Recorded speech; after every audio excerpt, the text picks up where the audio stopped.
প্রিয় শিক্ষার্থী আসসালামু আলাইকুম, আমি মোহাম্মদ আশিকুর রহমান সাগর। সবাইকে স্বাগতম এই ভিডিওতে। আজকে আমরা এইচএসসি আইসিটি 3 নম্বর অধ্যায়ের প্রথম অংশ নাম্বার সিস্টেম বা সংখ্যা পদ্ধতির খুবই গুরুত্বপূর্ণ একটা টপিক নিয়ে আলোচনা করতে যাচ্ছি, যেটা হচ্ছে 3 নম্বর অধ্যায়ের প্রথম অংশে সৃজনশীলের সর্বাধিক গুরুত্বপূর্ণ কনসেপ্ট। 3 নম্বর অধ্যায়ের প্রথম অংশে সাধারণত গ এবং ঘয়ে উদ্দীপক সম্পর্কিত যে প্রশ্নগুলো পড়ে সেগুলো রূপান্তর, তবে রূপান্তরের চেয়েও গুরুত্বপূর্ণ একটা টপিক রয়েছে, সব সময়ের জন্য সেটা গুরুত্বপূর্ণ, সেটা হচ্ছে এই প্যাটার্নটুকু। সো আগে আমরা একটু প্রশ্নটা একটু পড়ি। দুইটা ভ্যালু দেওয়া থাকবে, সেটা অক্টাল অক্টাল, হেক্সা হেক্সা, বাইনারি বা ডেসিমালও থাকতে পারে, যে কোনো সংখ্যা পদ্ধতি থাকতে পারে, কিন্তু এখানে একটা ভ্যালু হেক্সা, একটা ভ্যালু অক্টালে দেওয়া আছে। দিয়ে তারপরে বলা হতে পারে তাদের পার্থক্য, বলা হতে পারে বা বলা হতে পারে ব্যবধান বা অন্তর বলতে পারে বা বিয়োগ বলতে পারে, যে কোনো কিছু একটা বলবে, ঠিক আছে? চারটায় বলবে এমনটা না। তো তাদের পার্থক্য বের করো। এখানে 3টা কন্ডিশন দেওয়া থাকবে। 3টা কন্ডিশন একসাথে থাকবে এমনটা না, যে কোনো একটা থাকতে পারে। সো দুইয়ের পরিপূরকের দ্বারা বা একটি মাত্র অপারেশনের দ্বারা বা যোগের দ্বারা বা মাধ্যমে বলতে পারে, দ্বারা অথবা মাধ্যমে বলতে পারে, মানে যে যে শব্দগুলো ব্যবহার করা হয় সেই শব্দগুলো আমি প্যারালালভাবে দিয়েছি। সো প্রশ্নটা এরকম যে এক্স এবং ওয়াই এর পার্থক্য বের করো দুইয়ের পরিপূরকের মাধ্যমে বা যোগের মাধ্যমে। এখানে একটা প্রশ্ন বলা হয়েছে একটি মাত্র অপারেশন। আমরা জানি কম্পিউটার গুণের কাজ করে থাকে যোগের মাধ্যমে, কম্পিউটার ভাগের কাজ করে থাকে, ঠিক আছে? গুণের কাজ করে যোগের মাধ্যমে, ভাগের কাজ করে বিয়োগের মাধ্যমে, আর এই বিয়োগের কাজ করে যোগের মাধ্যমে। তাহলে সব কাজ কে করে? সব কাজ যোগ করে, তাহলে যোগের মাধ্যমে। হ্যাঁ, সো যোগের মাধ্যমে মানে আমাকে দুইটা সংখ্যার পার্থক্য বের করতে বলছে যোগের মাধ্যমে। বিষয়টা অদ্ভুত না? যোগের মাধ্যমে আবার পার্থক্য কীভাবে বের হয়, তো সেটা আমরা একটু বোঝার চেষ্টা করব। ধরো তোমাকে কখনো বলছে যে 7 এবং 5-এর পার্থক্য বের করো, 7 এবং 5-এর পার্থক্য বের করো, এবং কন্ডিশন দিয়ে দিয়েছে যোগের মাধ্যমে পার্থক্য বের করো। সো যোগের মাধ্যমে পার্থক্য বের করাটা একটু অদ্ভুত শোনায়, তাই না? সো সেই অদ্ভুত বিষয়টা আজকে আমরা বোঝার চেষ্টা করব, যে এই ধরনের প্রশ্ন পড়লে আমাকে মূলত বেশ কয়েকটা ধাপে সেই সমাধান করতে হবে, ঠিক আছে? সো আমরা এই সমস্যাগুলো সমাধানের জন্য ক্যালকুলেটারে কীভাবে কমান্ড লিখতে হয় সে কমান্ডগুলো এখানে লিখে দিয়েছি। ক্যালকুলেটার অন করার জন্য অন বাটন প্রেস করতে হবে, মোড বাটন 2বার, তারপরে 3 প্রেস করা লাগবে। কিছু কিছু ফাংশনাল ক্যালকুলেটার রয়েছে যেখানে মোড বাটন একবার প্রেস করার পর 2 প্রেস করে ক্যালকুলেটারটা অন করতে হয়। সো আমরা ক্যালকুলেটার একটু পরে যাব। ক্যালকুলেটার হচ্ছে ফ্যাক্ট চেক করার জন্য আসলে একটা স্টেপ, এবং এই প্রক্রিয়াটা ক্যালকুলেটার দিয়েই করার চেষ্টা করব, কারণ এটা হচ্ছে সৃজনশীল পদ্ধতি, এবং সৃজনশীল হচ্ছে বোর্ড এক্সামে হবে, কারণ অ্যাডমিশনে তো আর সৃজনশীল আসছে না। তাহলে সেই ক্ষেত্রে আমরা ক্যালকুলেটার দিয়েই প্রিপারেশন নিব। ওকে, আমি বরাবরই ক্যালকুলেটারের বিপক্ষে, কারণ ক্যালকুলেটারের বেশ কিছু সীমাবদ্ধতা আছে। প্রথম সীমাবদ্ধতা, সে 9 বিটের বেশি প্রদর্শন করতে পারে না। দ্বিতীয় সীমাবদ্ধতা, সে ভগ্নাংশের মান বের করতে পারে না। তৃতীয় সীমাবদ্ধতা, সেটা অ্যাডমিশনে অ্যালাউ না, কিন্তু বোর্ড এক্সামে তো অ্যালাউ। তাই এই প্রক্রিয়াটা আমরা ক্যালকুলেটার দিয়ে সমাধান করব। সো প্রথমেই যে মানগুলো দেওয়া আছে এক্স এবং ওয়াই এর মান, সেই মানগুলো আমরা তুলব, ঠিক আছে? এক্স এর মান দেওয়া আছে 2f হেক্সাডেসিমাল, তারপর ওয়াই এর ভ্যালু দেওয়া আছে 14 অক্টাল। তো সেই মানগুলো তোলার পরে প্রথম ধাপে যে কাজটা করব, তাদের বাইনারি বের করব। সে অক্টাল হেক্সা থেকে বাইনারি বের করব, সে অক্টাল থেকেও কি বের করব? বাইনারি বের করব। সো বাইনারি বের করার জন্য কি করতে হয়? একটা হেক্সা থেকে বাইনারি বের করব। একটা হেক্সা থেকে বাইনারি বের করার জন্য আমরা যে কাজটা করব, প্রাথমিক পর্যায়ে যে কাজটা করব, সেটা হচ্ছে ক্যালকুলেটারে এক্স স্কোয়ার যে বাটনটা রয়েছে সেটা বেসিক্যালি দেখবা তার উপরে লেখা আছে ডিইসি, ডেসিমালের জন্য ব্যবহার করা হয়। টু দি পাওয়ার একটা বাটন রয়েছে যার উপরে লেখা আছে এইচইএক্স হেক্সাডেসিমাল। তারপর লগ রয়েছে, লগের উপরে লেখা আছে বিআইএম বাইনারি। তারপরে রয়েছে লনের ওপরে লেখা আছে ওসিটি, অর্থাৎ ডেসিমাল, হেক্সাডেসিমাল, বাইনারি এবং অক্টাল। এবং যার বেস বা ভিত্তি আমরা সবাই মোটামুটি জানি, যার বেস বা ভিত্তি 10 তাকে ডেসিমাল বলা হয়, যার বেস বা ভিত্তি 16 তাকে হেক্সাডেসিমাল, যার বেস বা ভিত্তি 2 তাকে বাইনারি, আর যার বেস বা ভিত্তি 8 তাকে অক্টাল বলা হয়। সো এগুলো আমরা মোটামুটি জানি। তো খেয়াল করে দেখো, এখানে হেক্সাডেসিমাল থেকে বাইনারি নিয়ে যেতে হবে, তারপরে সেই বাইনারি ভ্যালুটাকে আমরা কিসে নিয়ে আসবো? সেই বাইনারি ভ্যালুটাকে আবার আমরা ডেসিমালে নিয়ে আসবো। কিসে নিয়ে আসবো? ডেসিমাল ভ্যালুতে নিয়ে আসবো। সেই বাইনারি ভ্যালুটাকে আমরা ডেসিমালে নিয়ে আসবো। তাহলে আমাদেরকে আগে হেক্সা থেকে বাইনারি যেতে হবে, তারপর বাইনারি থেকে ডেসিমাল যেতে হবে। এই জন্য আমরা ক্যালকুলেটারে টু দি পাওয়ার বাটনটা প্রেস করব, কারণ সেটা মানে হেক্সাডেসিমালকে বোঝাচ্ছে। 2 প্রেস করব। তবে এবিসিডি এর জন্য দেখো এক্স স্কোয়ার টু দি পাওয়ার লনের নিচে আরও 6টা বাটন আছে, আরও এরকম 6টা বাটন আছে, ঠিক আছে? মানে এই 4টা বাটনের নিচে আরও 6টা বাটন আছে। সে প্রত্যেকটা বাটনের নিচে একটু খেয়াল করলেই তোমরা দেখতে পাবে যে গোলাপি কালি দিয়ে লেখা আছে গোলাপি কালি দিয়ে লেখা আছে A B C D E F, হ্যাঁ, যেমন লেখা আছে সাইন কস ট্যান লেখা আছে। ট্যান মানে বেসিক্যালি এফ বোঝানো হয়। সো আমরা ছোটোকালে এগুলো ক্যালকুলেটারে এই বাটনগুলো দিয়ে নাম লিখতাম, তো এগুলো নাম লিখবা না, কোনো শিফট বা আলফা বা অন্য কোনো ফাংশনাল কি প্রেস করবা না। To the power button press করেছো, তার মানে ক্যালকুলেটারের ডান কর্নারে, ক্যালকুলেটর স্ক্রিনের ডান কর্নারে তোমার এইচ চলে আসছে, তারপর প্রেস করো 2, তারপর 10 প্রেস করবো, তাহলে এফ আসলো। হ্যাঁ, তো রূপান্তরের ক্ষেত্রে যে জিনিসটা খেয়াল রাখতে হবে, আমরা যখন, আমি এখানে একটু ক্যালকুলেটর স্ক্রিনটা দেখাচ্ছি, এইচ এসেছে, 2F এসেছে, 210 প্রেস করার পরে, কিন্তু এখানে ভ্যালুটা এখন স্টিল 0। তো এই জন্য যেটা করতে হয় রূপান্তরের ক্ষেত্রে, ইকুয়াল বাটনটা প্রেস করতে হয়। এরপরে ইকুয়াল বাটনটা প্রেস করবা, ইকুয়াল বাটনটা প্রেস করার ফলে 2Fটা নিচে চলে আসবে, 2F ভ্যালুটা নিচে চলে আসলো, ওপরে আসে নিচেও আসে। তো ওপরে নিচে দুই জায়গায় ভ্যালু থাকার পরে এবার আমরা রূপান্তর করতে পারবো। রূপান্তর প্রথমে যেটা করবো, বেস বা ভিত্তি 2, বাইনারির জন্য কোন বাটন প্রেস করা লাগে, লগ প্রেস করো, তাহলে ভ্যালু বের হবে, তোমরা ভ্যালু পাবা, বাইনারি ভ্যালু 10111। ওকে, তারপরে সেটাকে ডেসিমালে কনভার্ট করতে হবে। ডেসিমালে কনভার্ট করার জন্য বেস বা ভিত্তি 10, বেস বা ভিত্তি 10 মানে আমরা জানি ডেসিমাল। ডেসিমালের জন্য কোন বাটন প্রেস করতে হয়, এক্স স্কোয়ার প্রেস করো, ভ্যালুটা তোমরা পাবা হচ্ছে সর্বমোট ভ্যালু 47 সম্ভবত, 47। আমরা এটা এমনিতেও চেক করে নিতে পারবো, যদি আমার কাছে একটা ক্যালকুলেটর থাকতো তাহলে হয়তোবা এটা আমি তোমাদেরকে দেখাতে পারতাম। হ্যাঁ, সো প্লিজ খেয়াল করে দেখো, এখানে আমরা হাতেও সেটা করতে পারবো, 1 2 4 8 16 32, 0 নিচে যেটা আছে সেটা বাদ, বাকিগুলো যোগ করবো, 32 48 4 44 2 46 1 47। হ্যাঁ, খুব সহজেই এই মানটা আমরা এমসিকিউ পদ্ধতিতে বের করতে পারবো। ওকে, সো প্লিজ বের হলো। এরপরে একটা অক্টালকে বাইনারি এবং ডেসিমালে নিয়ে যেতে হবে, ঠিক আছে, এই প্রথম ধাপেই নিয়ে যেতে হবে। তো 14কে অক্টাল থেকে বাইনারিতে কনভার্ট করার জন্য, অক্টাল নিয়ে আসার জন্য, অক্টালের বাটন কোনটা, লন, এই যে লন, বেস বা ভিত্তি 8 মানে অক্টাল, লন বাটন প্রেস করা লাগবে। প্রেস করবো, তারপরে 1 প্রেস করবো, তারপরে 4 প্রেস করবো। 1 প্রেস করলে, অক্টালে লন প্রেস করলে ডান কর্নারে ও আসবে, তারপরে 1 প্রেস করলাম, 4 প্রেস করলাম, বাট নিচে স্টিল 0 দেখাচ্ছে, এই 0টা যেন না দেখে এই জন্য ইকুয়াল বাটনটা প্রেস করব। প্রেস করলে দেখবা এই 0 জায়গায় 14 দেখাচ্ছে, কি দেখাচ্ছে, 14 দেখাচ্ছে, ভ্যালুটা দেখাচ্ছে। এবার অক্টাল রেডি, সেটাকে বাইনারি করার জন্য লগ বাটন এবং ডেসিমাল করার জন্য এক্স স্কোয়ার বাটন প্রেস করব। সো প্রেস করি, ভ্যালুটা আসবে 1100, 4টা বিট দেখাচ্ছে। হ্যাঁ, এরকম একটা ভ্যালু আসলো। তো এটা যদি আমরা বাইনারি বের করি, যদি এটা আমরা বাইনারি বের করতে যাই, তাহলে বাইনারি ভ্যালুটা পাবো হচ্ছে আমরা 12। কত পাবো, ডেসিমাল ভ্যালু হবে 12। কীভাবে বের করলাম, এই যে 1248 দিয়ে, 0 নিচে যেগুলো আছে সেগুলো কেটে যাবে, এমসিকিউ পদ্ধতিতে শিখেছি। 8 4 কত হয়, 8 4 হয় 12। সো প্লিজ এই ক্যালকুলেটর দিয়ে তার বাইনারি মান এবং ডেসিমাল মান আমরা বের করতে পারবো। সো কমান্ডগুলো, বেসিক কমান্ডগুলো ওখানে লিখে দেওয়া আছে, তোমরা সেভাবে ট্রাই করবা। তারপরে যদি ক্যালকুলেটর সম্পর্কিত কোনো সমস্যা থেকে থাকে আমাকে অবশ্যই কমেন্টে জানাবা, আমি তোমাদেরকে আলাদা একটা টিউটোরিয়াল দিয়ে দিব।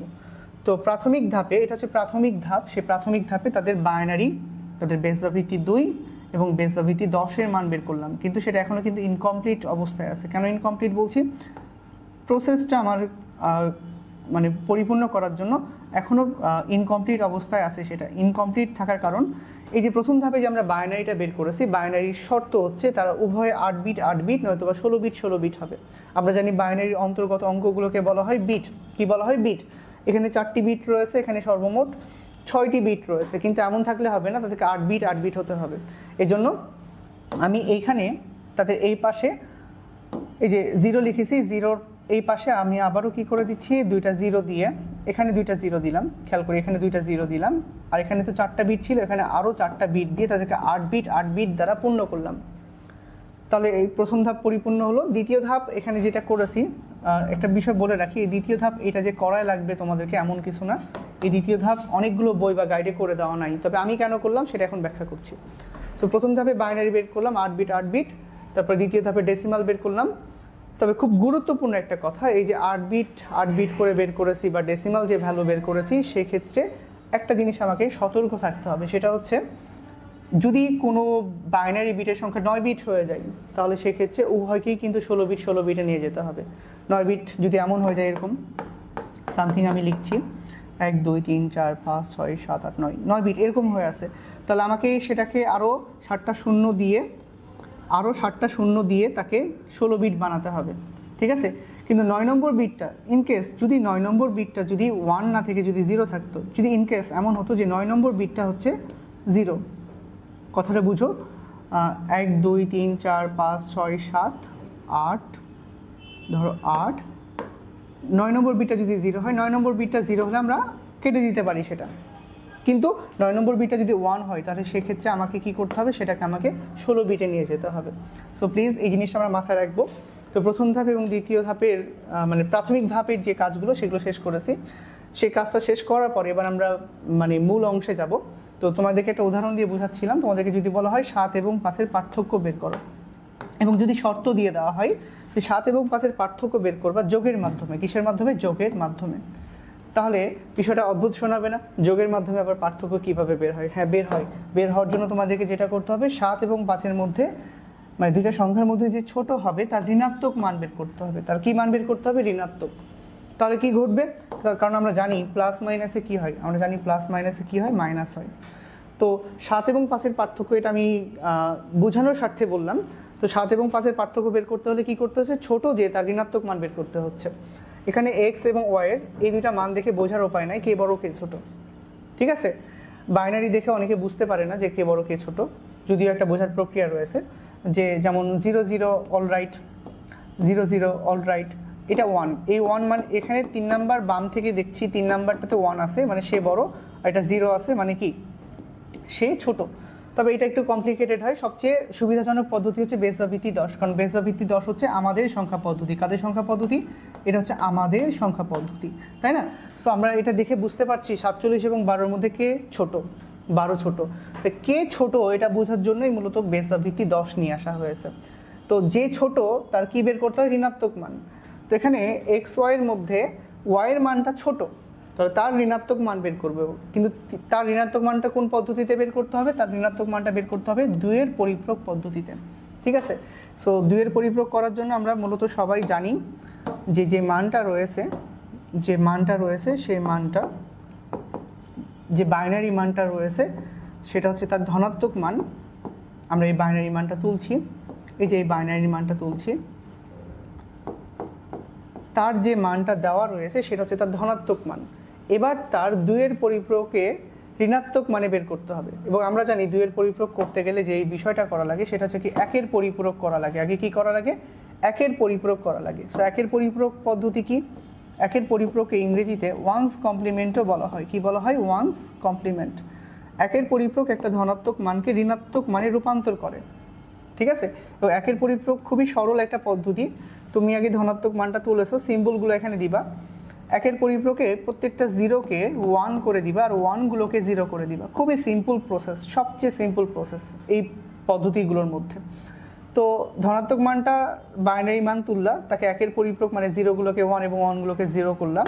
এরপরে যে কাজটা করা লাগবে, সে 1-এর পরিপূরকের মানের সাথে যদি আমি 1 যোগ করি, কি যোগ করি?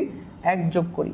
আই রিপিট, 1-এর পরিপূরকের মানের সাথে যদি আমি 1 যোগ করি তাহলে যে মানটা পাবো সেই মানটাকেই বলা হচ্ছে 2-এর পরিপূরক। কি বলা হচ্ছে? 2-এর পরিপূরক।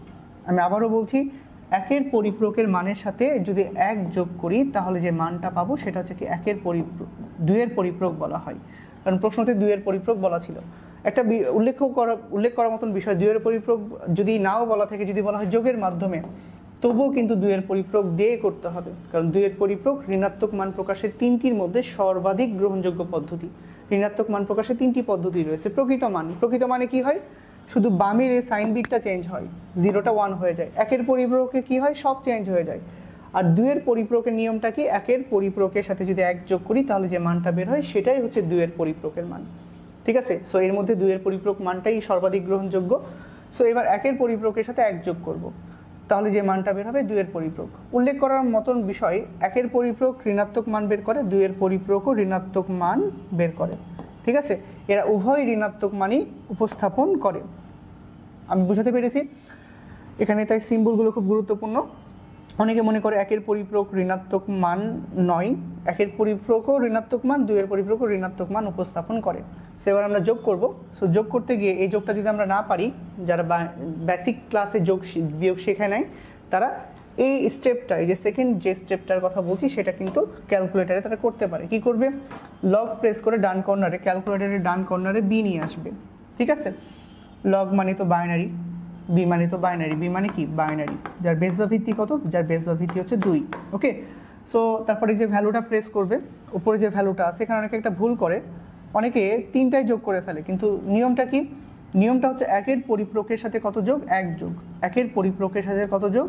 1 যোগ করতে হবে।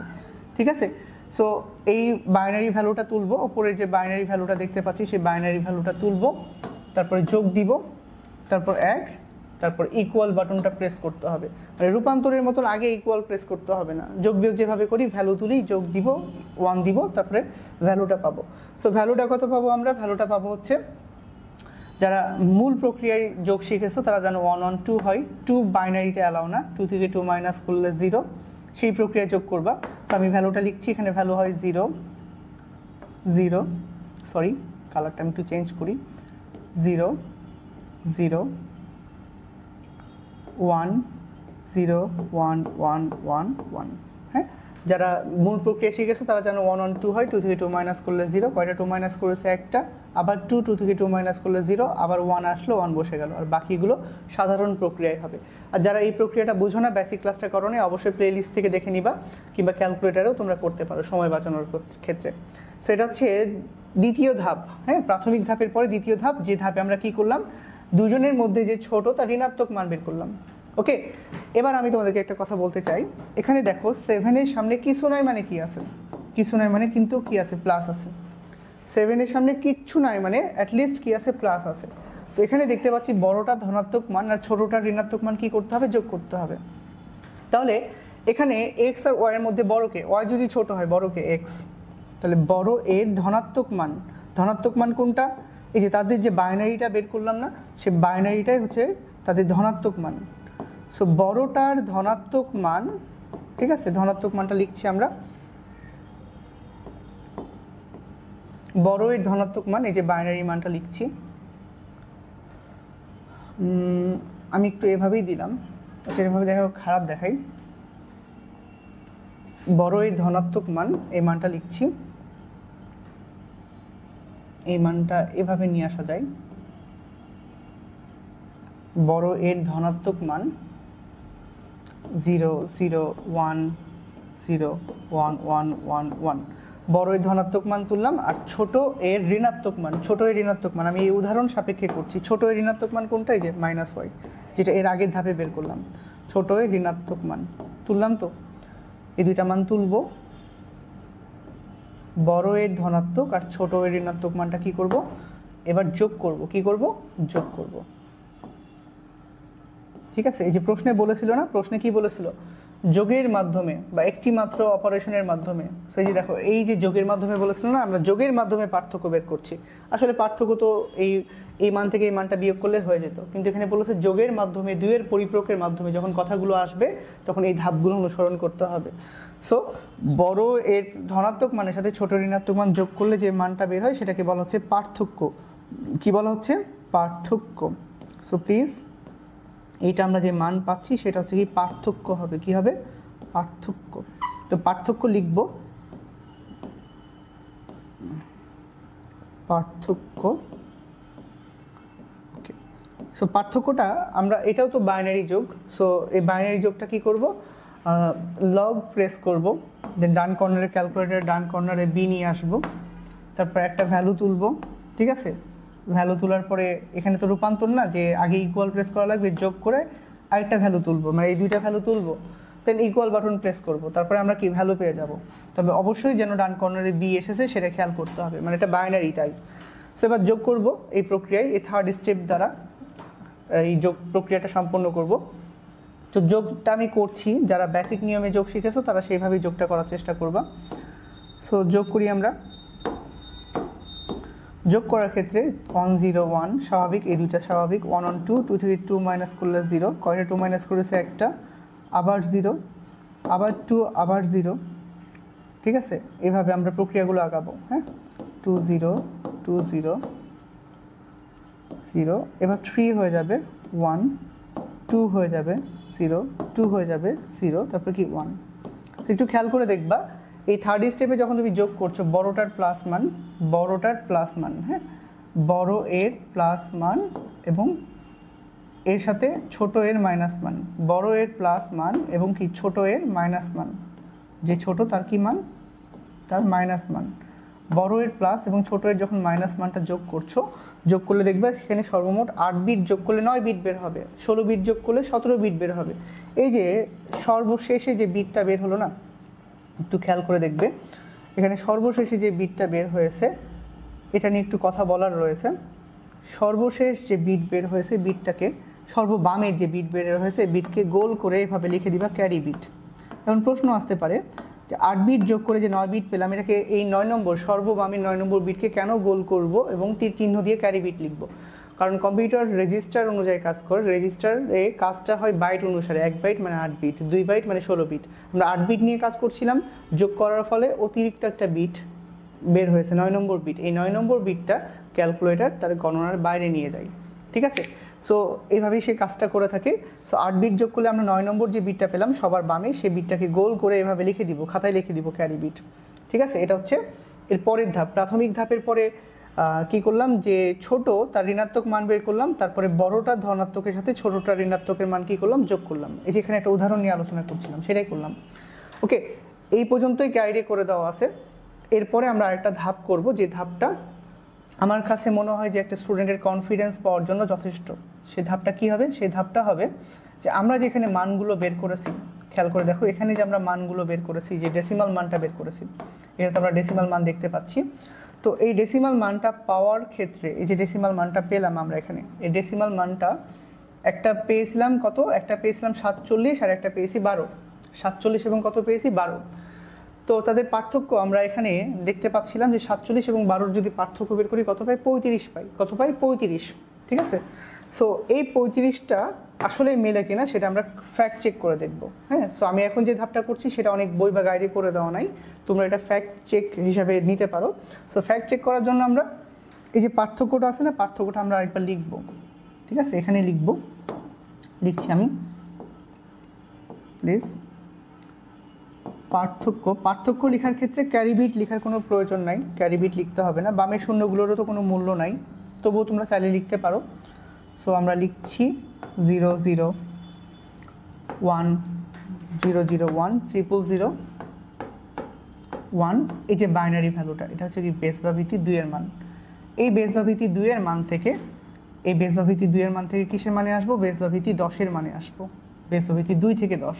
সো বেস বা ভিত্তি 2 থেকে 10-এ আসার জন্য আগে লগ প্রেস করব ক্যালকুলেটরের স্ক্রিনে, লগ প্রেস করলে ডান কর্নারে বি আসবে, তারপরে ভ্যালুটা প্রেস করব, এই যে ভ্যালুটা প্রেস করব, ঠিক আছে? ভ্যালুটা প্রেস করার পরে দেখবে এখানে স্টিল 0 হয়ে আছে। সো 0টা যেন না থাকে, এই ভ্যালুটা যেন এখানেও আসে, সেই জন্য ইকুয়াল বাটনটাতে প্রেস করবো, কারণ এটা রূপান্তর পদ্ধতি। বেস বা ভিত্তি 2 থেকে কততে নিয়ে আসতে হবে, বেস বা ভিত্তি 2 থেকে এখন আমরা কততে নিয়ে আসবো, 10-এ নিয়ে আসবো, হ্যাঁ? সো এবার 10-এ নিয়ে আসার জন্য x² বাটনটা প্রেস করব। প্রেস করলে দেখা যাবে কি, যে এই যে ভ্যালুটা পেয়েছি সেই বেস বা ভিত্তি 2 থেকে 10-এর মানটা বের হবে।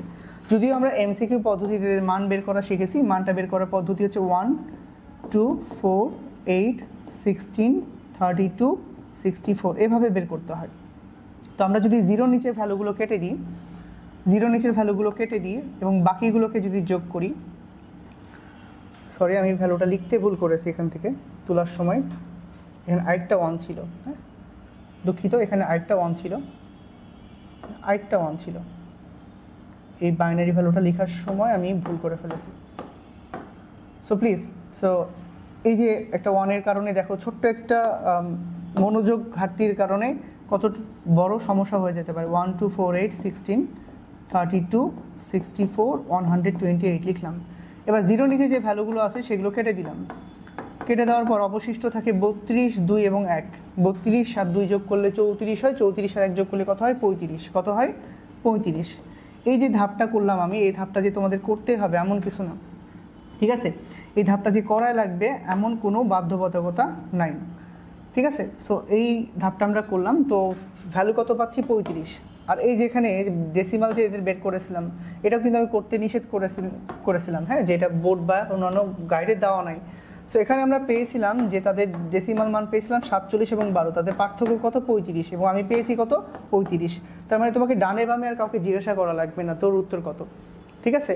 তুমি নিজেই বুঝে ফেলতে পারবা যে তোমার উত্তরটা সঠিক। সো এই দুইটা ধাপ করবা না, তোমরা চাইলে করতে পারো, করলে হয়তো বা ভুল ধরবে না। তবে আমি দ্বিতীয় ধাপ কেন করেছি, কে ছোট সেটা বোঝার জন্য। ডেসিমাল দেখে সহজেই বোঝা যায় যে ছোট তার 2 এর পরিপূরকের মান বের করেছি, ঠিক আছে? এবং পঞ্চম ধাপ করলাম কেন, দ্বিতীয় ধাপের সাথে মান মেলানোর জন্য, যে আসলে আমার প্রক্রিয়াটা ঠিক আছে কিনা, যে আমি যা পেয়েছি তার সাথে আসলে পার্থক্য মেলে কিনা। তাই এই যে অংশটুকু তোমরা চাইলে না করলেও হবে, হ্যাঁ, এটা ফ্যাক্ট চেঞ্জ হিসেবে তোমরা রেখে দিতে পারো। এবং আমি এখানে যে উদাহরণটা ব্যবহার করেছি, সেই উদাহরণটা নিতান্তই তোমাদেরকে সমস্যাটা বোঝানোর স্বার্থে ব্যবহার করেছি, ঠিক আছে? সো প্লিজ, এই হচ্ছে ক্যালকুলেটর কমান্ড, আর হচ্ছে বাস্তব পদ্ধতি। প্রথমে বাইনারি বের করলাম, তারপরে যে ছোট তার 2 এর পরিপূরকের মান বের করলাম, তারপরে বড়টার ধনাত্মকের সাথে ছোটটার ঋণাত্মক মান যোগ করলাম, এতে যে যোগের কমান্ডটাও হয়ে যাচ্ছে। তারপরে সেটা ফ্যাক্ট চেক করে দেখছি যে মানটা মিলছে কিনা। তো এই হচ্ছে এই এইচএসসি আইসিটি 3 নম্বর অধ্যায়ের প্রথম অংশ, অর্থাৎ নাম্বার সিস্টেমের সবচেয়ে গুরুত্বপূর্ণ সৃজনশীল টপিক। আশা করি তোমরা এটা কখনোই ভুল করবা না, এবং সাথে তোমাদের এই কমান্ডটুকু রেডি রাখবা। এখানে আমি বেশ কিছু ভ্যালু ব্যবহার করেছি, 2f, তাই এভাবে এই ভ্যালুগুলো লিখেছি। তবে এই ভ্যালুগুলো চেঞ্জও হতে পারে, সংখ্যা পদ্ধতি চেঞ্জ হলে এই কমান্ডগুলোও চেঞ্জ হবে, ঠিক আছে? মানে এই কমান্ডগুলো ফিক্সড না, হ্যাঁ, বাকিগুলো কিন্তু ফিক্সড, কিন্তু এই কমান্ডগুলো ফিক্সড না, এইগুলো চেঞ্জ হতে পারে সংখ্যা পদ্ধতি রূপান্তরের সাথে সাথে। সো আশা করি বুঝতে পেরেছো। যাদের এই ভিডিওটা ভালো লাগলো অবশ্যই লাইক, কমেন্ট, শেয়ার করবে। কোনো অংশে ঘাটতি থাকলে সেটাও জানাবে। সো আজকে এই বলে শেষ করছি। আসসালামু আলাইকুম। এবং আমরা 3 নম্বর অধ্যায়ের প্রথম অংশের যাত্রা শেষ করলাম। 3 নম্বর অধ্যায়ের দ্বিতীয় অংশ, 3 নম্বর অধ্যায়ের প্রথম অংশ যতটুকু আমরা ফেস করেছি তার চেয়ে 3 নম্বর দ্বিতীয় অংশ একটু কঠিন, তাই সেখানে আমরা একটু ধারাবাহিকভাবে ক্লাসগুলো করব। এবং মনে রাখবো 3 নম্বর অধ্যায় দ্বিতীয় অংশ হচ্ছে ফিজিক্সের সেকেন্ড পার্টের, ঠিক আছে, সেকেন্ড পার্টের চ্যাপ্টার 10, ঠিক আছে, চ্যাপ্টার 10। তাই যারা সায়েন্সের স্টুডেন্ট আসো তাদের অবশ্যই 1-এর ভিতরে 2 হয়ে যাচ্ছে। তাই তোমরা অবশ্যই আমাদের সাথে পাশে থাকবা, বেল আইকনটুকুতে ক্লিক করবা যাতে পরবর্তী ক্লাস দেওয়া মাত্রই তোমার সাবজেক্টটা পৌঁছে যায়। ওকে, আসসালামু আলাইকুম।